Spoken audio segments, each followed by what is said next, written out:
Hello students, this is the teacher Padma. In the previous video, you learnt about the meaning of journal, uses and its functions, and the limitations of journal. Today, you will learn how to make journal entries. But before that, let's discuss the process of recording transactions in the journal. Before you start making journal entries, first you need to find out whether the transaction is money related.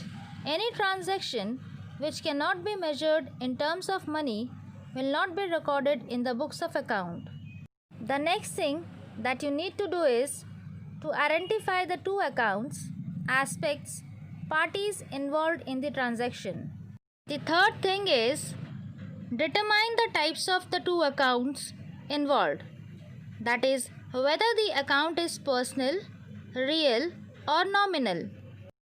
After that, you need to apply the rules of debit and credit to find out which of the two accounts is to be debited and which is to be credited. During a particular month, there may be a large number of transactions which are recorded on several pages in the journal. At the bottom of every page, the two money columns, debit and credit, are added up. The aggregate amounts are written in the two columns against the words carried forward in the particulars column. In the beginning of the next page, the totals of the previous page are shown in their respective money columns against the word brought forward in the particulars column. Let's do the example so that you can understand how to pass journal entries. Suppose Ram commenced business. This means that the firm gets cash. According to the rules, an increase in asset is to be debited. The firm also now owes to the owner, Ram, as capital. The rules show that the increase in capital should be credited. Therefore, the journal entry will be cash account debit to capital account. Suppose cash is deposited in the bank. This transaction reduces cash and creates another asset, bank account. As the increase in assets is debited and decrease is credited, the general entry will be bank account debit to cash account. If goods are purchased for cash, then the journal entry will be purchases account debit to cash account.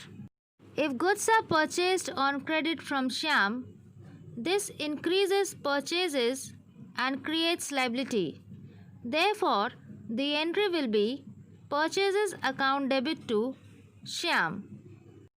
If goods are sold for cash, this transaction increases cash and reduces stock of goods. The entry will be cash account debit to sales account. If goods are sold to Kishan on credit, then the stock of goods is reduced and Kishan now owes to the firm. The entry will be Kishan debit to sales account. If cash is received from Kishan, the amount of cash is increased and liability of Kishan disappears. Then the entry will be cash account debit to Kishan. If cash is paid to Shyam, then cash is reduced. Therefore, the entry will be Shyam debit to cash account.